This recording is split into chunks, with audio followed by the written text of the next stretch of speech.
Assalamualaikum. Nasi lemak dalam bekas sekolah boleh? Boleh untuk anak Boleh. Okey.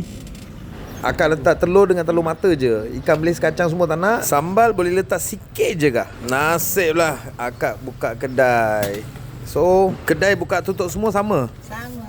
Dah ke? Okey, akak buka bekas kak. Kita nak tunjuk dekat followers. Nasi lemak dalam bekas makanan bekas sarapan. Okey. Nanti video boleh tengok dekat Foodie Macan. Thank you so much kak. Alhamdulillah. Okey, ini kedai dekat betul-betul depan Taska apa ni? Tadika Permata. At-Taqwa. Okey. Nanti kalau you orang singgah boleh beli. Pukul 6 sampai 9. Pukul 6 sampai 9. Nasi ada makan Okey? Have to eat, okay? Have to eat.